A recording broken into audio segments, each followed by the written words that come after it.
Hello, everybody, and welcome to the Get More Sports World Tour Soccer Podcast, exclusively on the GetMoreSports.com website. And we have a lot to cover this week. I am EJ Gar, and of course, we have Europa League in full action. MLS is going crazy. Of course, the MLS All-Star game last night took place with Tottenham. Pretty good game for the most part. I expect a little bit more scoring there, but the MLS came out on top, which I think all of us might have assumed. I mean, put an all-star team together, you should be able to take out whether it's a Premier League team or not. And of course, the MLS escaped with a 2-1 victory. Boy, Nick Rimando stood on his head, robbed Harry Kane a couple times, and boy, he looked good too. That Tottenham team's gonna be pretty good, of course. And of course, the English Premier League is getting started next weekend. Came so quick. I mean, everyone knew that everything was going to start earlier than it has in the recent years. And when you see August 8th on your calendar, and you think, all right, well, that's sooner than later. And next thing you know, it's July 30th as we record this right now, and it's a week away. It's amazing. Can't wait myself. Of course, I do all the previews for the English Premier League, and I'll be doing every match this year from week 1 all the way through to the 36th year or 40, my goodness, so many games. It's amazing, right? And, of course, Serie A is going to be taking place here soon. German Bundesliga starts the week after English Premier, so that's August 14th. Here we go. Football in Europe is ready to go, and it's exciting. It's fun. And, of course, there's news coming out of UEFA this week that UEFA president Michael Platini might end up running for the FIFA presidency as well. So it's he has plans to announce his intentions later on in the week. Probably come out next week. I'd imagine maybe by Tuesday or so we'll hear about what his decision's going to be. Of course, a lot of the people out there are saying that he would be a fantastic person to take over. I mean, so far from what we understand, UEFA has been relatively clean, of course, and that's always debatable, but it seems like Platini is going to end up running for the FIFA presidency, which is good because they certainly need a leader who can, get more stuff going on than what they have going on right now. And of course, the FIFA corruption scandal, that's affecting everybody, and the organization is really trying to hunt down sponsors right now, according to the Associated Press. FIFA is now going to target almost $6 billion in revenue for the 2018 tournament. Yeah, that's with a B, $6 billion. And they haven't signed any new sponsors since the World Cup in Brazil last year. And obviously, we saw Secretary General Jerome Valque come out and say, the current situation does not help. You think? I mean, man, it's pretty tough for everybody to actually go out and just, help support going on with FIFA right now. I mean, how do you invest your money in something when you don't know what, there's still stuff can come down from what happened before, so it's not over. So even if FIFA brings in an entirely new, upper tier of people coming in there, it's still going to take some time to erase the memory of what everyone's kind of gone through here. So that's certainly not over. So hopefully Platini can turn that around, and of course we all want to see it turn around. I mean, football around the world is something we all need. I know I need it. I know I make my living off of football, so hopefully they figure that out because people in my shoes certainly need it to all work out. So we'll see what happens. But I definitely want to get into some Europa League here since we're talking about Europe. And we have games later this afternoon as I record this. It's Thursday morning, and we're going to get this out there as soon as we can. And I hope you enjoyed last week's previews, by the way. We ended up going, I think, 7-4, something like that. And if you read my MLS previews over at Diamond Sportsbook this weekend, you went 8-1 with my previews and suggestions, which last I heard 8-1, what's that, 88-point-something%? Yeah, it's not bad. So that's what I try to do to help people. I've been doing it for years. And, I love helping people make money with this stuff. I see all these handicappers on Twitter and, I'm the best, you should join me and all that. You know what? You get my stuff just for listening to what I have to say. I'm not one of those touts out there who think you need to pay for me. There was a point in my life where I had a few people giving me a couple bucks here and there just to give me their suggestions or let me give them my suggestions. But I stopped doing that. I just, it's not even about, so, I get paid good enough for what I do over time and all this podcast stuff I do. And so, all right, let's go, like I mentioned, let's get over to Europa League. And how about that Charleroi? Talked about them last week, and they came out with an easy win for us. I mean, that was just cakewalk for them. And they started their Jupiler League this past weekend as well, and they got off to a great start there. I see Charleroi plus 105 at home this week in Europa League against Zorya, and wow, what plus 105? I mean, barely even money for a team that's playing pretty well, and it's going to tear up Belgium this year, I believe. So hopefully, hopefully they'll come out on top against Zorya. Like I mentioned, plus 105 at home on Charleroi certainly seems fair enough to me. Let's move to Sturm at home against Rubin Kazan, and they're at minus 105, and that's a draw no bet with the pick handicap situation. That's unbelievable to me. Sturm is certainly going to come out of this contest with either a draw, a win at home. Again, it's minus 105, and this time we have the safety net of a draw. So if they do manage only a 1-1, if it ends up being 1-1, it's not going to hurt anybody. I love that price at minus 105. I love the safety net, too. I'm a big fan of safety nets, especially when you have the home side at minus 105, and they still can only manage to draw and you still just get your money back. Okay. I mean, thank you. Rubin Kazan just simply has been unable to score. I mean, they've lost 7 of their last 9 games, the 2 draws dating back to the end of last season. And the 6 matches this season between the friendlies and the Russian Premier League that they played, they haven't been scoring at all. They've got torched, and they're just not playing well. I mean, I don't see how that minus 105 is actually sitting there in a draw no bet situation. So Sturm at home, grab it. Austrian side, Altach taking on Portuguese Guimarães, and that over 2 and 2.5 on that handicap is plus 110 as well. I think these two are certainly going to score, especially when you review what's happened so far for both of these teams. What's the overriding theme that you see there? Just goals, 3-2 and 4-1 and 3-2 and 2-2. I mean, it's just goals. That's all I can see there. So, I mean, why would we deter from that now? It's Europa League. It's not like it's Champions League. I've always been a big fan of overs in Europa League early, especially early. I mean, the last couple of years. Give me an over. Okay. I mean, I look for them, and I'm going to walk right into another one with Elfsborg and Olive. I mean, why can't Elfsborg and Olive again with that over 2 and 2.5 handicap at minus 105? Elfsborg took a good beating this past weekend in league action with AIK, and we discussed AIK here, and they came through for us pretty nicely last weekend as well. And got Tromsø and Tippeligaen 3-2 goals. I mean, Elfsborg and I think these two are going to combine for at least 3 goals here. So that over 2 and 2.5 minus 105 with that little mini safety net in case they can't cover the 3. At least you have if it ends up 1-1. You have the over 2 and 2.5. You lose half your bet, you'd be all right.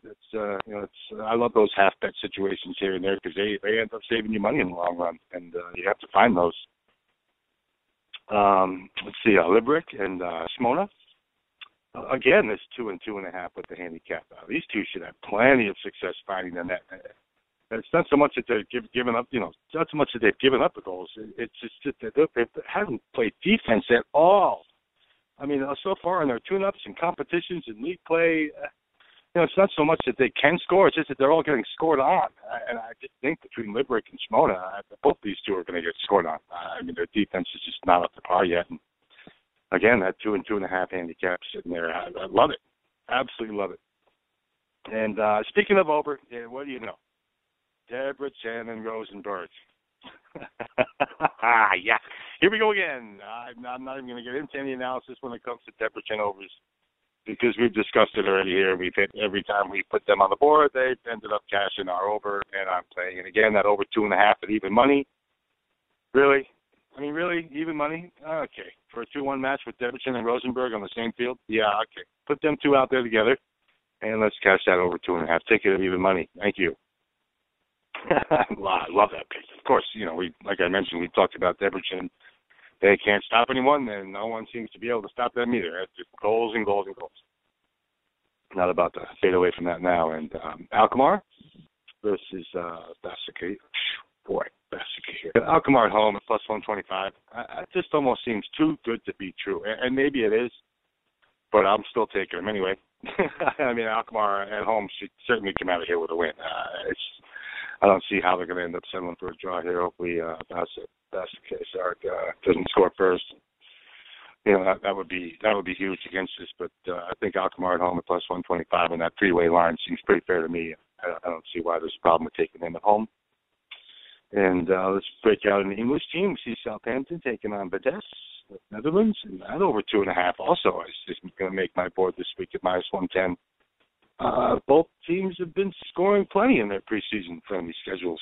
It's just goals, more goals. I don't see what's going to make us deter from taking that over. Who's going to stop who there? Southampton, obviously. I could have sworn we saw a 10-goal barrage from Southampton against some schmuck club a while ago. And my God, anytime you see a 10-0 result, it kind of sticks in your head. When you're having that much success, I don't care if it's against a high school club. It's still a confidence builder. Those kind of things stick with me. So to see that over 2.5 at minus 110, expecting Southampton to at least get two of those, if not the third. I imagine Vitesse will find a way to at least get one in there. So that 2-1 will pay us. Good enough. And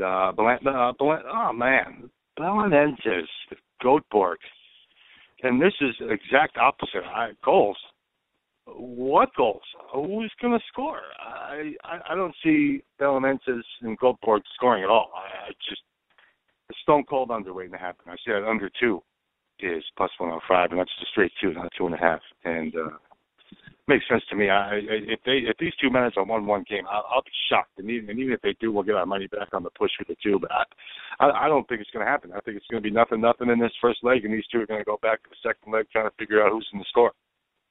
And really, it's about it for me for Europa League this week. It's about 9 plays there or so like that, and it's not bad. I could go up and down this list, of course, but I'm not going to go absolutely too ballistic here. It's a lot of plays to keep going over. I don't want to just keep dumping plays on people because it's just it's too much. Sometimes you just how many more games can you play than 9? I mean, if you're in a position to play 10, 15 games, hey, you know what? More power to you. Again, it's not something I want to put in people's faces and say, wow, man, they gave me like 19 plays to pick. How the hell am I supposed to know which one to play? Some people just don't have the money to drop, 10, 15, 18 plays down. So I hope 9 is good. Hopefully you can pick and choose if you need to and go over that pretty well. And, of course, I definitely want to discuss some of the MLS that's going on. How about Dallas? Can you believe what FC Dallas is doing right now, playing some serious soccer? It's good to see. That team is back and healthy again, and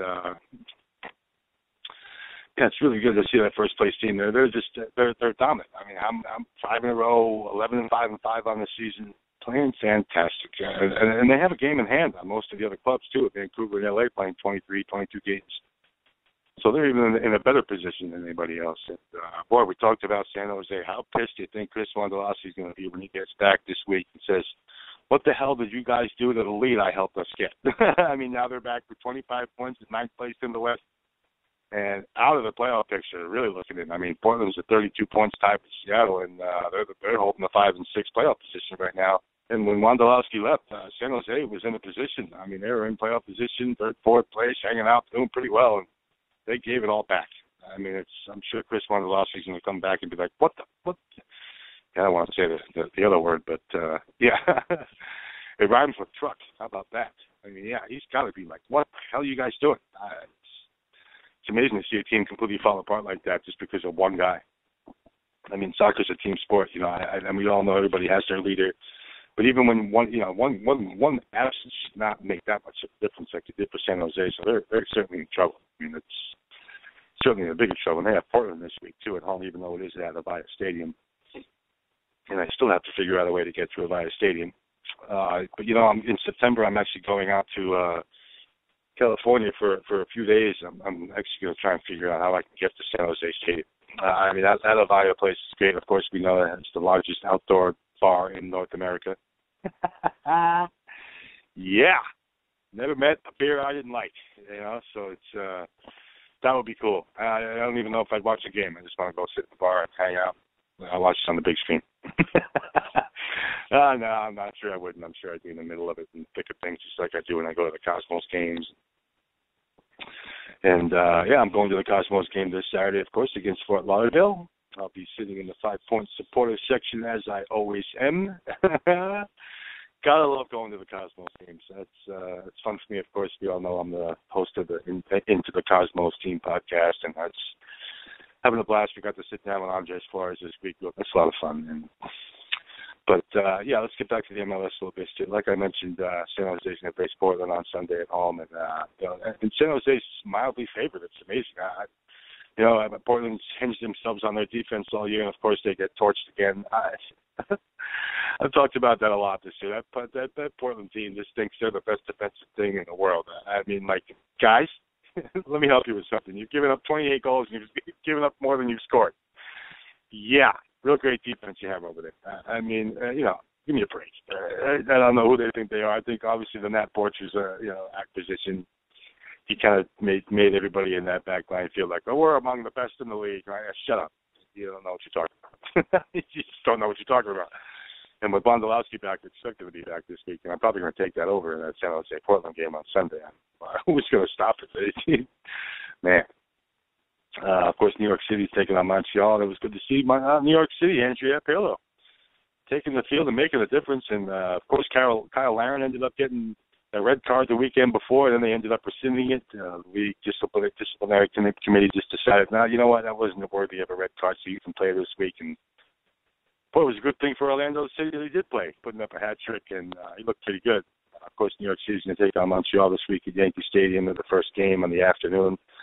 Who scheduled a day game for Yankee Stadium? I mean, my goodness, it's going to be so hot on Saturday. I live in New York myself. I'm about an hour from Yankee Stadium, up north a little bit, and man, it's been brutal here all week this week. Humidity levels are absolutely ridiculous. And so that's going to be, DC United's going to be home against Real Salt Lake. It's going to be hot for them, too. Philadelphia's at home against the Red Bulls on the East Coast. New England Revolution are at home against Toronto. Orlando City is at home against Columbus. All 5 of those teams are on the East Coast, and all 5 of those games are going to be hot. I mean, it's going to be hot. The one good thing about it is it's easy to loosen up. Obviously, you take the field, you kick about 2-3 balls around, you do a couple wind sprints back and forth, and all right, let's go.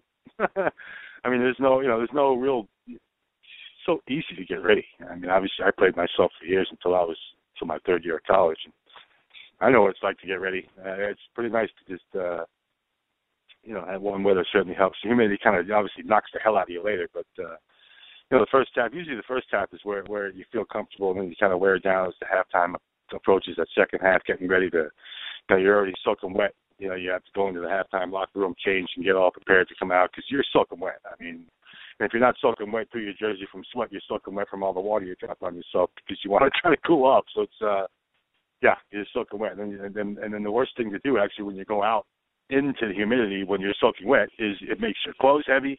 It makes you heavy. It's just, it's a nightmare. Humidity is just the worst. So, it's the best thing about West Coast football. I mean, you saw the game in Denver last night. It was an absolute gorgeous game for that. A gorgeous night for that MLS All-Star game. It was perfect. And all the weather should be like that. And everybody should be in Denver. So I don't even want to get into what else is good in Denver.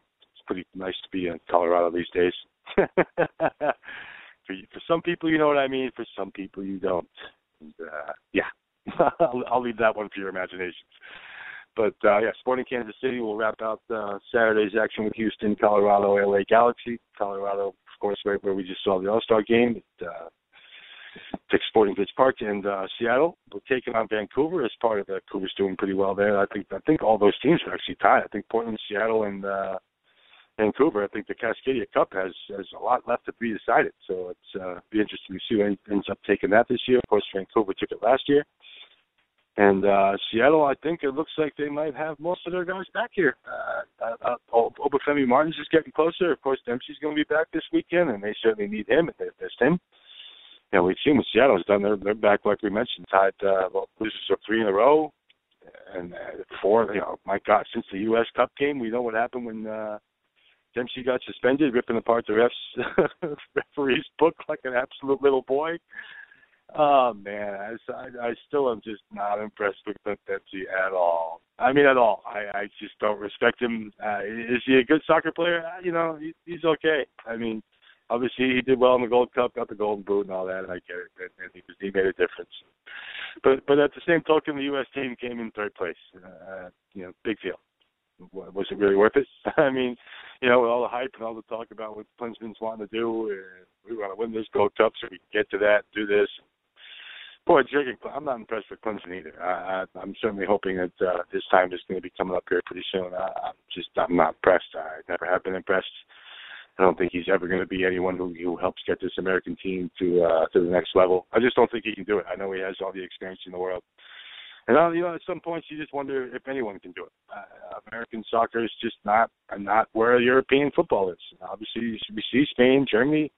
Italy's not there anymore, of course. They're not the powerhouse that they used to be, and they might not be for years to come. It's going to take them a while. In England, we know every major competition they ever get in, they completely fall apart, so they're not even a threat to anybody. So it's, we'll see what happens with the state of American soccer. They certainly need stuff to change, though. And I think taking Klinsman out of there would be a good thing.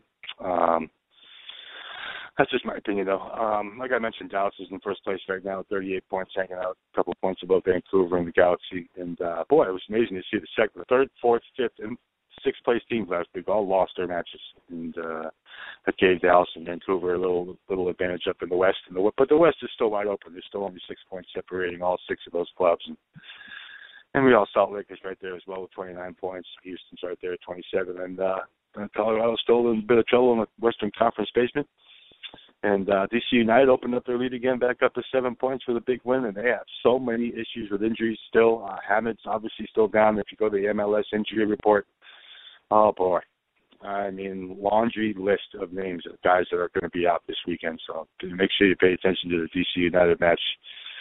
And with Real Salt Lake in town, it's even though DC United's mildly favored at even money, Real Salt Lake comes in there at plus 330, something like that. My goodness, that's quite a price. You might have to consider that, even though Real Salt Lake isn't playing that well. Nick Raimondo is still one of the best goalies around. I mean, my goodness. And it'll be interesting to see that. That's a big match. Of course, Real Salt Lake coming east to take on DC. They're not going to be used to that humidity. It's expected there this weekend at RFK Stadium, so we'll see how that goes. Columbus is right there in second place with 7 points behind DC United, and they're playing well. They've won two and they're drawn in their last weekend's game, which was surprising, of course, when you have a lead like that and you give it all back. It's kind of crazy to watch Toronto just completely come back on them. 3-3, huh? Really amazing. And the Red Bulls, 29 points. And that East, you know what? The Eastern playoff picture really has a lot to sort out because Montreal is holding that sixth spot right now. But, everybody down there between 10th and 6th, Montreal, New York City, Orlando City, Philly, and Chicago are all 5 points apart for that last spot. So, I imagine down the stretch here that sixth position is going to be where the battle lies. With Toronto and New England at 28 points. In New England, we thought they might be getting back on track here, but that just didn't work out. They were all excited about getting the win against New York City, which they certainly needed. But the draw against Chicago last weekend was probably a disappointment. I mean, they had a lead, they gave it up. You thought that something was going to change there, and I don't know what the scene in New England is right now. Jay Heaps he doesn't have that team really playing that well. Of course, Jermaine Jones, it looks like he's going to be getting back. He was back in practice all week last week, so might want to check New England's homepage and see if they're going to be if Jermaine Jones is going to be healthy this week. I know he was pretty eager to get back on the pitch, and so he'll be back here pretty quick. But and I'll be doing all my MLS previews as normal. You can check by EJ the Rainmaker on Twitter. You'll see I'll post a link to all the articles that I do there. Of course, I'm hoping to keep playing pretty well. It's nice to have one weekend to come off of, and we're going to be doing something different up there at Diamond Sports at some point here. We might be, I know they have a video feed, and we might be doing something different there with some of the handicapping stuff that goes on, which is good. And I'm talking to a couple of people that work there now about something new, and I'll get you informed about what all that's about here at some point. Let's get you out of here. I don't want to take up everyone's time. I think 25 minutes is cool. Of course, check, like I said, check EJ the Rainmaker on my Twitter feed, and you'll be able to find all the links and stuff that I have posting and going on with the MLS this weekend. Of course, England getting started, like I mentioned, next week. Boy, here we go. And hopefully I'll try to get another guest on here. Maybe we can break down some of that English, talk about some of the moves that have been made with Schweinsteiger going to Man U. And, of course, there's moves all over the place. I mean, it's everywhere. And of course, I've been keeping tabs on all that. And, we can obviously cover a whole show on all the moves that were made in the off-season for English Premier League and all of Europe. I mean, all four of the big leagues had a lot of moves. And we'll certainly discuss some of that next week. And we'll get you ready for what's about to come, of course. So, all right, let's get you all out of here.